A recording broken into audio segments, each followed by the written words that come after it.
Bonjour à tous et bienvenue pour cette nouvelle émission de Tough Sport. Donc on va, comme chaque semaine, débriefer la journée de championnat qui vient de se dérouler. Cette semaine, il y a le début des playoffs, des Champions Playoffs et des Europe Playoffs. Les playdowns, ce sera pour le week-end prochain. Pour en parler, je suis avec mes acolytes habituels, François Garit et Xavier Thirion. Bonjour à tous. Bonjour. Salut. Voilà, peut-être que pour commencer, l'habituel top-flop du week-end. Xavier, qu'est-ce que tu vois, qu'est-ce qui t'a marqué positivement et négativement? Le top, je dirais Kylian Sardella, qui est un peu le symbole cette année du renouveau d'Anderlecht. Sardella qui était le joueur sans doute le plus sifflé de ces dernières années au Parc Astrid et qui samedi contre l'Antwerp a été le héros du match. Tout un symbole aussi, avec un peu de chance, une balle qui lui arrive, on ne sait pas trop comment, et puis il la met du genou dans le goal. En tout cas, c'est le but décisif, le but synonyme de 3 points, synonyme aussi d'un retour en tête du classement, à égalité avec l'Union. Donc voilà, c'est un peu le renouveau d'Anderlecht à travers ce joueur qui a été souvent mal mené par ses supporters. Quant au flop, je dirais Burgess. Je ne l'ai pas vécu en direct, contrairement à François. Je crois que l'Union n'avait vraiment pas besoin de ça, en plus en fin de match, d'une suspension éventuelle. Je ne sais pas combien de matchs il prendra, peut-être 1, peut-être 2. Quoi qu'il en soit, il incarnait à lui seul toute la frustration et la nervosité de l'Union, qu'on a remarqué quand même assez importante hier. Donc il faudra voir comment ils vont réagir. En tout cas, ce que j'ai senti dans les commentaires d'après-match, c'est que Blessing n'avait pour une fois pas l'air très très satisfait de la réaction de ses joueurs, et pour une fois il l'a quand même assez fort exprimé. Donc voir comment ils vont gérer tout ça en interne, ce sera intéressant de voir la réaction la semaine prochaine. François, de ton côté Mon top et mon flop, je dirais le top, je ne vais pas parler des Champions Playoffs, mais des Europe Playoffs, et je vais mettre Malines en top, parce que finalement, grâce à leur victoire, il y a quand même un tout petit peu de suspense dans cette compétition, parce que sinon on a vraiment l'impression que la Gantoise avait déjà plié l'affaire, et en plus psychologiquement ils arrivent à battre Louvain, ce qu'ils n'avaient pas réussi à faire. Donc ici mentalement ils mettent un petit coup dans ces Euro Playoffs. Et alors mon flop, c'est Anthony Maurice, mais il y a quand même du top dans mon flop. Donc le flop, c'est clairement son erreur. Il doit mieux faire sur le but de Genk. Je crois que personne n'a compris ce qu'il a fait. En fait, il a été surpris par le rebond. Et voilà, il reculait et il devait avancer à ce moment-là, et il a été vraiment surpris par la trajectoire du ballon.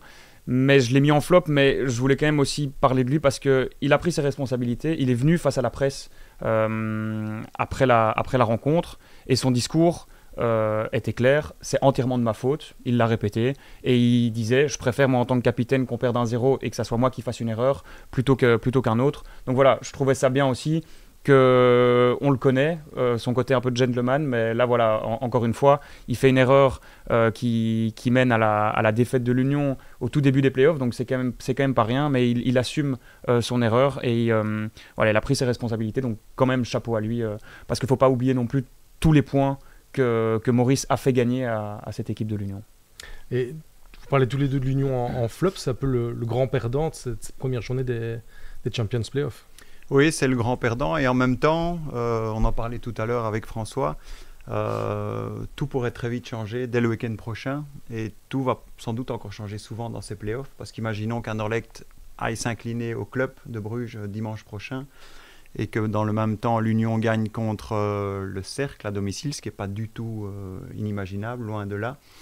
Le match dans 15 jours entre Anderlecht et l'Union pourrait permettre à l'Union tout d'un coup de prendre 6 points d'avance. Voilà, ce sont des suppositions, mais ce n'est pas si farfelu que ça, je pense. Donc tout ça pour dire que oui, l'Union est une grande perdante, très nerveuse ce week-end-ci. Je suis peut-être quand même un petit peu inquiet pour elle malgré tout. C'est la première fois qu'on la voyait dans cet état-là, mais elle garde encore son sort entre les mains, et encore malgré tout, l'air de rien, un demi-point d'avance. Oui, tu disais une Union très nerveuse. C'était assez étonnant quand on voit la série qu'ils avaient fait en championnat jusque-là, et puis sur ce match, l'impression qu'ils ont un peu perdu les pédales, certains. Ouais, pas mal de nervosité. Je pense une bataille tactique aussi remportée par Wouter Franken, qui a décidé de jouer à 3 derrière et donc de mettre un homme en plus dans le milieu. Ils étaient à 4 contre 3 milieux de l'Union. Et on sentait bien que les joueurs de l'Union n'étaient pas prêts pour ça. Ils n'ont pas réussi à rapidement changer les choses. Après, il y avait de la nervosité, oui, parce qu'il y a cette carte de Burgess. C'est vrai que Lazare aussi, à quelques moments, a montré un peu de frustration. Mais j'ai l'impression qu'avec l'Union, j'ai l'impression que beaucoup attendent que l'Union tombe. Et quand l'Union tombe, même pas de 10 étages, mais même d'une petite marche, on n'hésite pas à sauter sur cette équipe. Ici, il ne faut pas oublier quand même que l'Union restait sur une série de 24 matchs sans défaite en championnat. La dernière défaite justement contre Genk en septembre. Donc voilà, ça reste quand même pas mal comme bilan.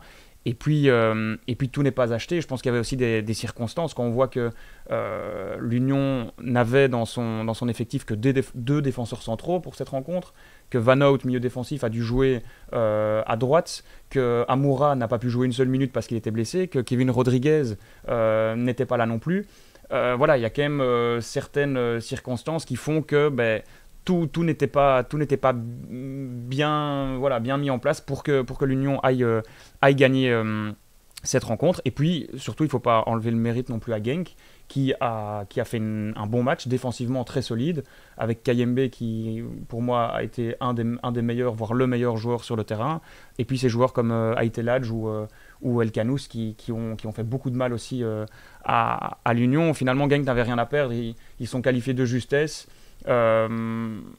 Bon voilà, je pense qu'ils veulent quand même se qualifier pour l'Europe, donc ils avaient quand même quelque chose à gagner, mais on les sentait un peu libérés. Et voilà, ils ont pas joué contre une petite équipe qui n'avait plus rien du tout à jouer. Donc honnêtement, moi je pense pas qu'il faut trop s'inquiéter pour cette équipe de l'Union qui a cette capacité à rebondir, et je pense qu'on va pouvoir le voir dimanche contre le Cercle. N'oublions quand même pas, François et Julien, l'impact psychologique que ça peut avoir pour l'Union. En l'espace d'une semaine, ils sont passés de plus 7 points sur Anderlecht à 0 en fait. Donc ça, Anderlecht l'a souvent connu en 15 ans de play-off, l'Union quand même un peu moins, mais l'Union doit quand même se rappeler aussi les 2 dernières saisons, donc même s'ils disent le contraire, ça trotte dans les têtes, et il faudrait quand même pour eux, pour les unionistes, qu'ils reprennent très vite 3 points. On a l'impression qu'Anderlecht est un peu là aussi, entre guillemets, sans pression, où le titre n'était pas un objectif en début de saison. Là, ils ne peuvent plus se cacher, il faut viser le titre quand on voit qu'ils sont plus qu'à demi-point. Alors que l'Union a la pression des 2 dernières saisons. Je pense qu'Anderlecht ira à Bruges dimanche prochain, d'autant plus libéré que leur 2e place est pratiquement déjà acquise. Pour eux, ça c'était vraiment secrètement le vrai objectif de ces débuts de play-off, c'est d'assurer le plus vite possible cette 2e place, qui sera synonyme de tour préliminaire en Ligue des Champions. Et si ça foire à ce niveau-là, d'office, ils seront qualifiés pour les poules de l'Europa League. Donc c'est énorme pour le club, pour la préparation du mercato, etc., qui peut à la limite déjà commencer dans ce sens-là dans quelques jours. L'Union qui devra faire le prochain match sans Burgess, a priori. Si on ne sait pas encore quelle hauteur sera sa suspension. C'est une rouge pour vous, ça méritait une rouge son geste? Alors, dans le règlement, il est noté qu'un joueur peut intentionnellement lancer le ballon sur un adversaire pour, par exemple, rejouer directement. Donc imaginons une rentrée en touche sur le dos de l'adversaire, on peut la jouer directement. C'est ok de faire ça. La seule chose et la seule limite, c'est que ça ne peut pas être fait d'une manière violente, où là on était en plein dedans. Ça a été fait d'une manière volontaire et violente sur Arauco Daré. Alors certains diront qu'il n'était pas à distance, qu'il a un peu sauté pour essayer d'intercepter le ballon. Oui, mais ça n'empêche, c'est rouge, c'est stupide. Je pense que Burgess le savait aussi, que c'était stupide. Et voilà, et il doit d'autant moins faire ça que je pense qu'il reste encore une trentaine de secondes et que l'Union peut encore aller chercher une petite occasion s'ils sortent bien. Et on le sentait sur l'action qui mène à cette touche. Burgess rentre dans Quand l'adversaire. on le voit aller chercher le ballon, Voilà. on se dit, Ce geste-là est déjà violent avant Voilà, même c'est ça. la rentrée. On sent qu'il y a quelque chose, qu'il y a de la frustration, qu'il y a de la nervosité. Et voilà. Et quand même à noter que c'est la première rouge directe de Burgess. Mais ça, j'ai envie de dire que c'est presque un miracle dans son chef quand on voit la façon dont il joue depuis plusieurs saisons. C'est incroyable. J'ai envie de dire qu'il est un peu puni pour l'ensemble de son œuvre sur cette action-là.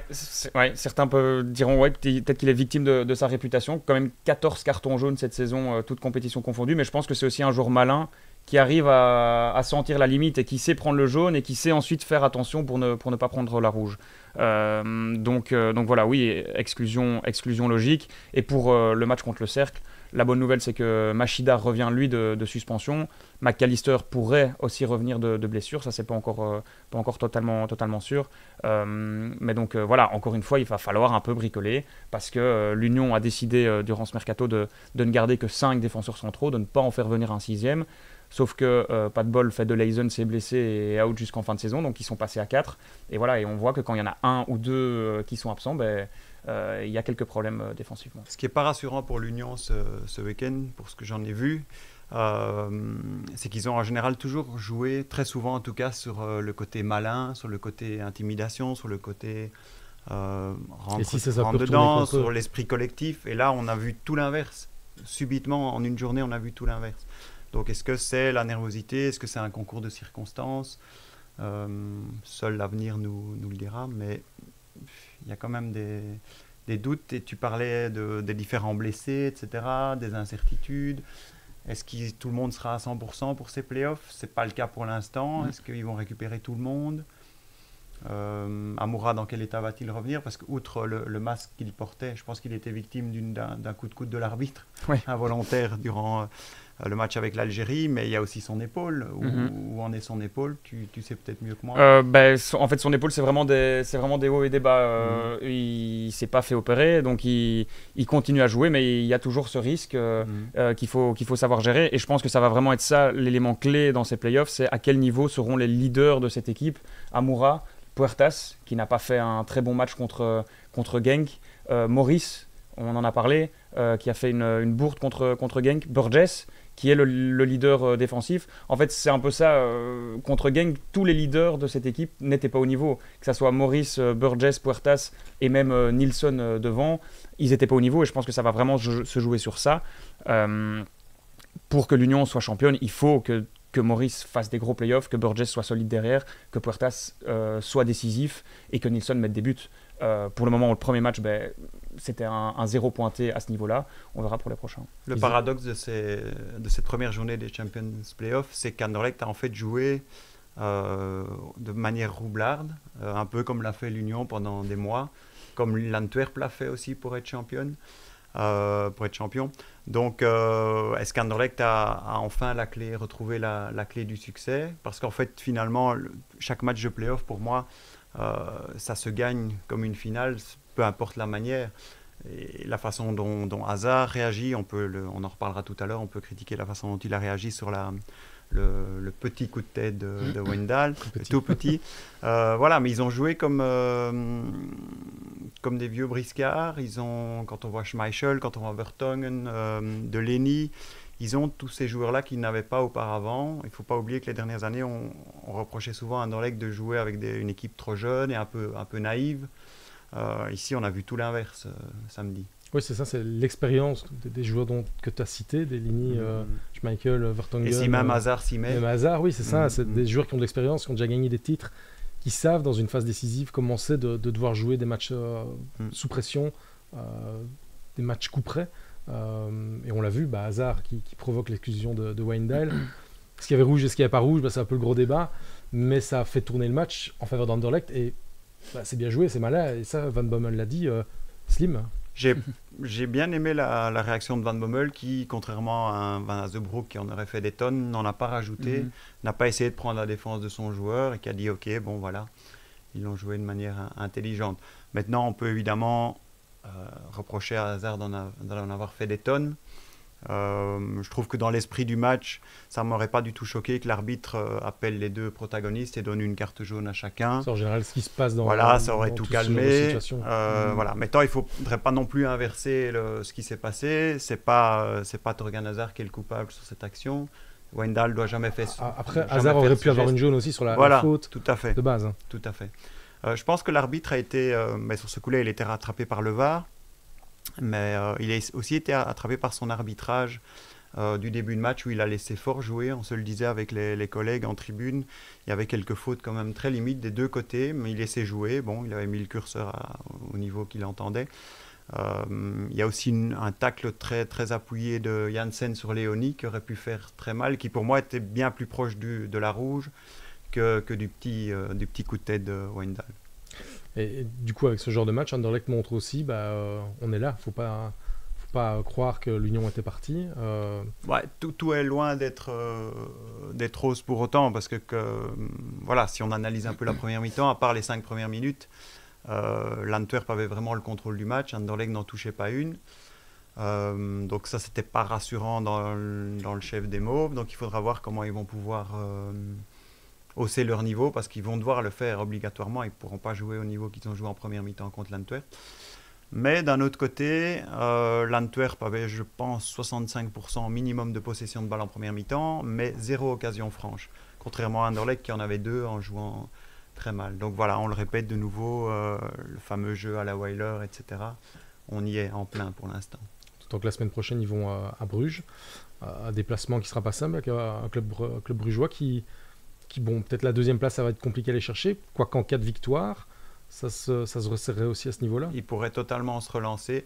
J'ai regardé Bruges ce week-end, la première mi-temps était vraiment étonnante de leur part, ils étaient complètement amorphes, comme s'ils n'avaient même pas envie de jouer ce match, comme s'ils pensaient déjà à leur match de Coupe d'Europe dans 10 jours contre le PAOK, et puis tout d'un coup, il y a eu le réveil en deuxième, sur l'ensemble du match, sur l'ensemble de la deuxième mi-temps, ils n'auraient pas du tout volé leur victoire, donc je pense que ce sera quand même un gros match dimanche prochain. J'imagine quand même aussi difficilement Anderlecht gagner 2 fois de suite en très peu de temps au Jan Breidel Stadion. Donc je pense qu'Anderlecht pourrait déjà être heureux avec un partage là-bas. Ouais, finalement, les supporters de l'Union les plus optimistes pourraient se dire que c'était un bon week-end parce qu'Anderlecht n'a pas brillé exactement. Et l'Union a pris une petite claque peut-être nécessaire pour se remettre les pieds sur terre et vraiment débuter les playoffs ici contre le Cercle, où on les voit mal quand même perdre contre le Cercle de Bruges. Ça pourrait les mettre dans une bonne dynamique avant de se déplacer à Anderlecht. Donc voilà, je pense que on est quand même qu'à une seule journée, il reste encore 27 points à prendre, c'est difficile de tirer des conclusions maintenant, il n'y aura rien qui sera joué même dans un mois, il va falloir vraiment aller jusqu'au bout avec cet écart qui est vraiment très faible, mais je pense que même si ici on sent qu'Anderlecht est dans une bonne dynamique, personnellement j'ai l'impression que l'Union est quand même mieux armé de manière générale pour aller chercher le titre. Oui, j'ai l'impression que avec ce week-end, on entend souvent dans la presse attention à l'Union, attention, on leur met une pression supplémentaire. Quand Anderlecht, c'est un peu tout est rose, ils sont revenus, ils peuvent jouer le titre, mais il n'y a qu'une journée qui est faite. L'Union avait un joker, ils l'ont grillé. Voilà, il reste, comme tu dis, 27 points à prendre.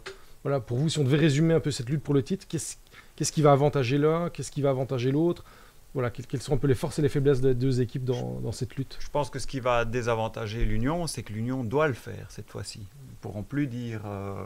parce que 3 échecs d'affilée avec la saison régulière qu'ils ont faite, l'échec serait énorme. On se demanderait même s'ils s'en relèveraient à la limite. Donc, il n'y a rien à faire. La pression, elle sera tout le temps sur les épaules de l'Union.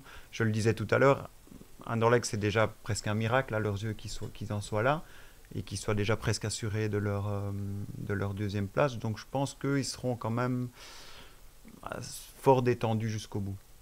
Moi je pense que la grande force d'Anderlecht par rapport à l'Union, c'est l'expérience. On l'a dit, l'Union n'a pas des joueurs comme Schmeichel, comme Vertonghen, comme Delaney, comme Hazard, qui savent ce que c'est jouer des grands matchs. Finalement, les joueurs les plus expérimentés, c'est Maurice, c'est Burgess, mais c'est des gars qui ont joué des matchs importants en Pro League, ou en Europa League à la limite. Donc je pense que c'est vraiment cet élément-là qu'Anderlecht a en plus. Après, je pense que la grande force de l'Union, et l'équipe l'a montré pendant toute la saison, c'est sa capacité à rebondir et c'est sa capacité à faire mal quand on ne s'y attend pas vraiment. Qui aurait cru que cette équipe allait aller battre Fenerbahçe sur le terrain de Fenerbahçe? Et encore, on n'était pas loin du 0-2 et peut-être de possibles prolongations à ce match-là, ce qui était totalement inconcevable avant la rencontre. Encore une fois, contre Bruges, en coupe, on ne les imaginait pas vraiment passer en finale. Ils l'ont fait en gagnant 2-0 à domicile. Et ils ont vraiment cette capacité à rebondir. Et c'est pour ça que je pense vraiment qu'ils vont réussir à rebondir contre le Cercle, qu'ils vont essayer d'aller chercher cette bonne dynamique. Et ensuite, comme je l'ai dit, il faudra que les leaders techniques soient vraiment au niveau pour aller chercher ce titre. Pour qu'Anderlecht puisse espérer lutter jusqu'au bout, ils devront quand même se retrouver un buteur. Parce que le cas d'Holberg devient dans le creux, devient assez inquiétant. Sur les 15 dernières rencontres, il a marqué 3 buts, dont un quand même sur penalty. Il n'a plus marqué de plein jeu, je pense, depuis la mi-février. Donc ça commence à faire beaucoup. Rimmer lui donne tout le temps la préférence sur Vasquez, mais jusqu'à quand il pourra se le permettre? Je ne sais pas, c'est vraiment une énigme ce joueur, parce que même dans les duels, samedi, il était beaucoup plus souvent au sol qu'en zone de conclusion. Donc voilà, est-ce que Vasquez va recevoir sa chance dimanche prochain à Bruges, ce match qui avait très bien réussi à l'Argentin? Je ne sais pas, mais en tout cas la question mérite d'être posée, et sans vrai buteur, Anderlecht aurait quand même difficile de tenir le coup jusqu'au bout, je pense. Anderlecht peut se baser aussi sur une défense solide. Vertonghen de Bast, ils ont joué ensemble contre l'Angleterre avec les Diables. Qu'est-ce que tu en as pensé de cette association face à une équipe quand même impressionnante, hein? Oui, voilà. Comme le disait Vertonghen, qu'on a eu la chance d'interviewer après la rencontre en présentation du match de ce week-end contre l'Antwerp, il reconnaissait lui-même qu'il avait fait une mauvaise première mi-temps. C'est vrai qu'il avait assez souvent été pris de vitesse, etc. Il avait très difficile, mais il rappelait aussi, voilà, n'oubliez pas que là, on a joué le top mondial. En play-off, on ne va pas jouer le top mondial, ce sera d'un haut niveau, ce ne sera pas le top mondial. Et à la Coupe du Monde, on ne va pas tomber chaque tour. À l'Euro, pardon. On ne va pas tomber chaque fois non plus sur une équipe du niveau de l'Angleterre. Donc il avait raison de relativiser. D'ailleurs, la deuxième mi-temps a quand même été plus rassurante. Et De Bast, qui restait sur des premières expériences moins roses avec les Diables, ici, je s'en ai particulièrement bien sorti, je trouve. Ça peut être aussi pour lui, pour eux, un adjuvant moral dans cette lutte pour le titre. Une belle motivation aussi, et de montrer qu'ils sont au niveau, et de montrer à Tedesco qu'ils sont là. Ouais. Si on descend pas un cran plus bas, mais 2 crans plus bas, ce week-end, il y a les playdowns qui vont débuter avec 4 équipes: Charleroi, Eupen, Courtrai et Molenbeek dans l'ordre.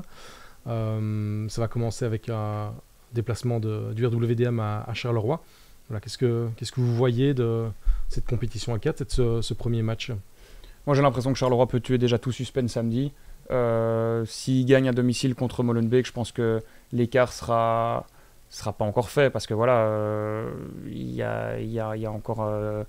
aura encore des matchs derrière, mais j'ai l'impression qu'il leur faut un peu ce déclic mental.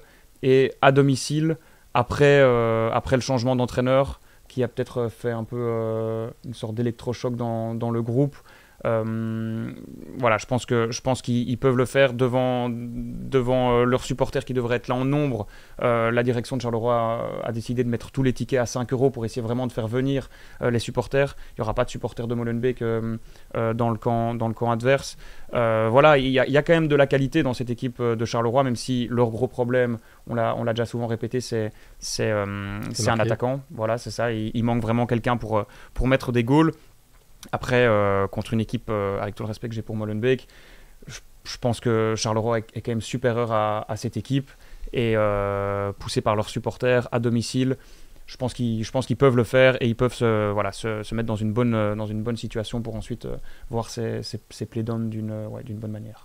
Pour ces playdowns, Julien, c'est vers toi que j'ai envie de me tourner puisque c'est toi qui suis RUDM. Donc où en sont-ils? Est-ce qu'ils vont pas déjà presque tout jouer sur leur première rencontre? Oui, c'est un premier match, un peu match de la mort, hein, parce que s'ils venaient à perdre, ils auraient 9 points de retard contre Charleroi, en sachant que s'ils sont à égalité, c'est le classement phase classique qui est prédominant.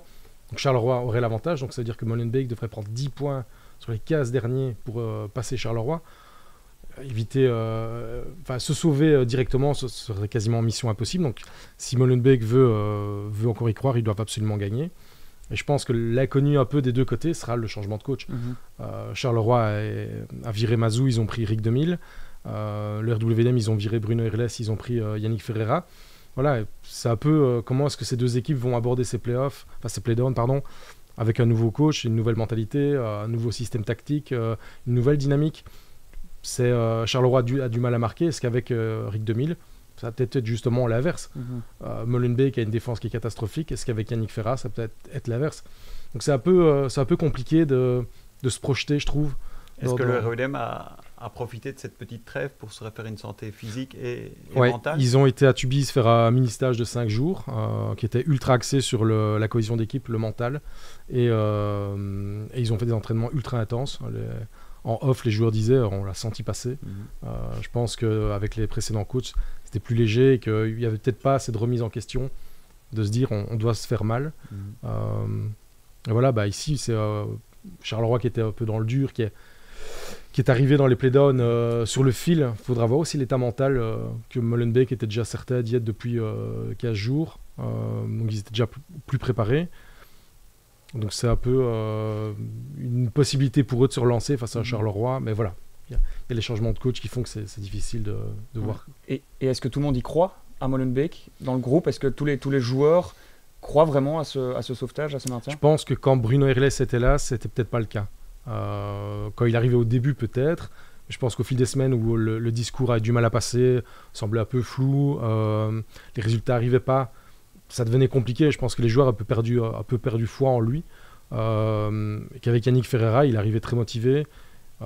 J'ai l'impression qu'il a un peu boosté leur confiance. Il y avait un joueur qui me disait on y croit à nouveau maintenant au maintien, on a repris espoir. Donc ça peut être une différence. Ferreira a sans doute davantage de crédit aux yeux des joueurs, même si ça date un peu maintenant, mais il a quand même fait quelques résultats probants. Il est plus connu en Belgique aussi. Voilà. C'est un Bruxellois qui connaît le club, donc il y a peut-être aussi ça qui joue. Mais voilà, il n'y a rien à faire, il n'y a pas encore eu de match amical, que ce soit à Charleroi ou...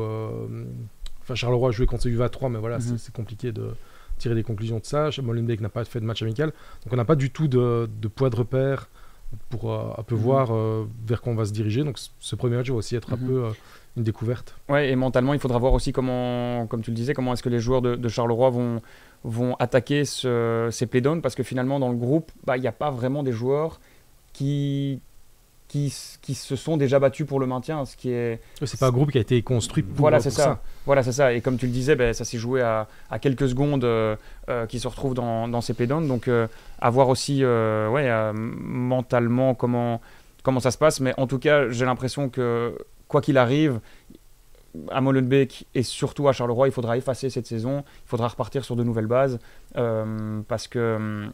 Oui, à Charleroi, j'ai l'impression que vraiment tout est à reconstruire, que ça soit sportivement et que ça soit aussi le lien entre la direction et les supporters qui demandent la démission de Mehdi Bayat quasiment chaque semaine, que ça soit sous forme de poisson d'avril ou non.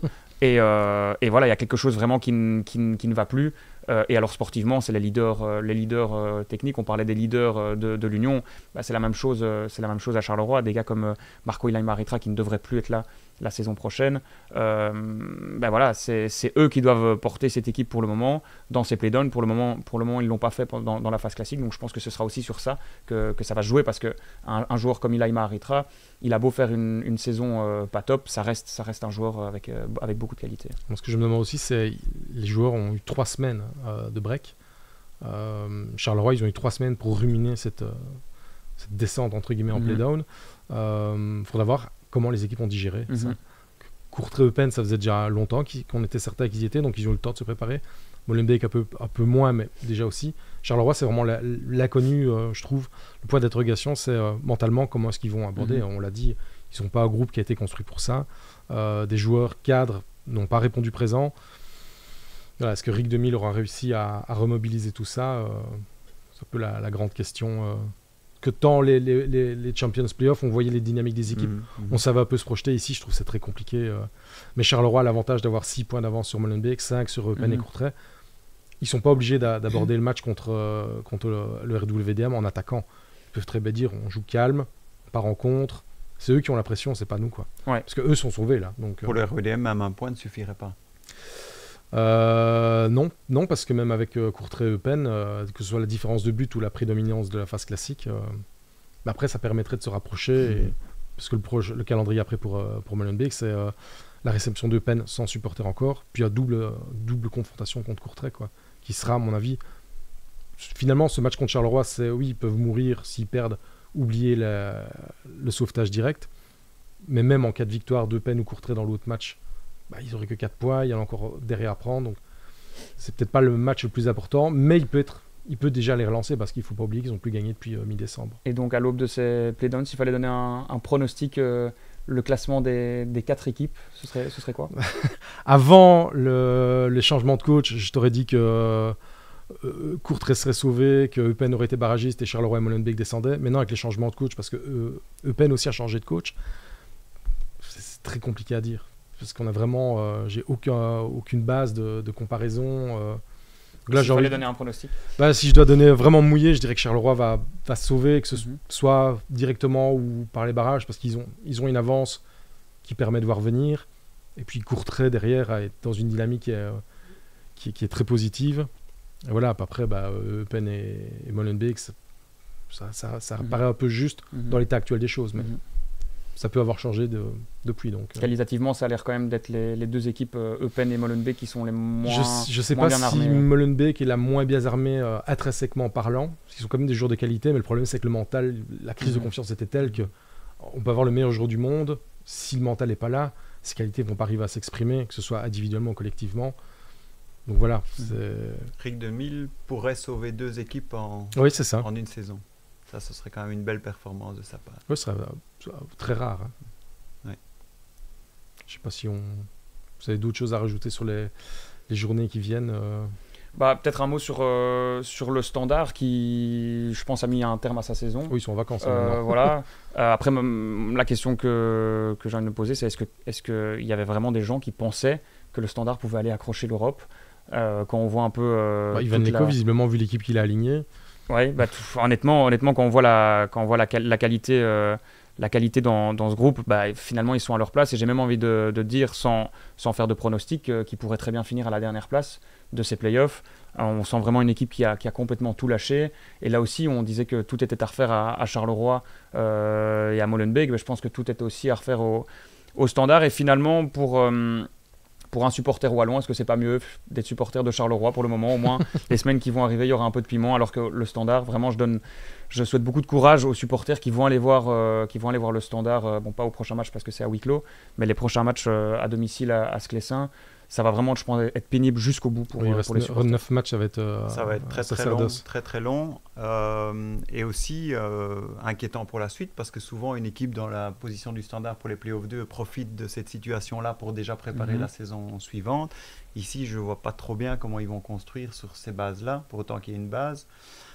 C'est beaucoup de joueurs en prêt, chez les jeunes. Et Leko a l'air complètement découragé, complètement perdu, encore plus qu'au tout début. Donc oui, ça va être long et en plus pour rien. La grande question que je me pose avec le Standard, c'est est-ce que Leko finira la saison en fait? Est-ce qu'il risque pas de se barrer à un moment En tout cas, dans son discours, il semble vouloir déjà préparer la saison prochaine. Donc je ne sais pas si c'est de l'intox ou non, mais il faudra voir un peu les garanties qu'on lui donne aussi. Voilà, c'est ça. Mais ouais, honnêtement, c'est même un peu triste quand on voit un peu ce qui se passe avec le foot wallon, le Standard, Charleroi, même Eupen. Qui n'est pas vraiment au top. C'est plus le foot bruxellois qui sourit. Et au-delà de leur situation sportive au Standard, il y a la situation financière aussi. Hein. L'incertitude à ce niveau-là la licence, est énorme aussi. Malgré tout, il y a quand même des dettes derrière. Ce sera un peu l'inconnu pour cette fin de saison, voir un peu comment ils vont rebondir financièrement et sportivement pour l'année prochaine. Quoi. Et qu'on parlait du foot wallon, quand on voit même ce qu'il y a en Division 2, pas grand-chose non plus. Il y a Liège qui se bat pour les barrages, mais le SLCS va descendre, sera quasiment, pas encore quasiment descendant, mais ils sont en position pour sauter. Il y a la RAL qui arrive. Avec un beau projet. C'est peut-être un peu l'éclaircie du foot wallon, c'est la râle. Voilà, on va rester sur les loups pour terminer. On se retrouve la semaine prochaine avec probablement encore une journée palpitante, que ce soit en Champions Playoff, en Europe Playoff, peut-être moins, et en Play-Down, ça pourrait aussi être intéressant.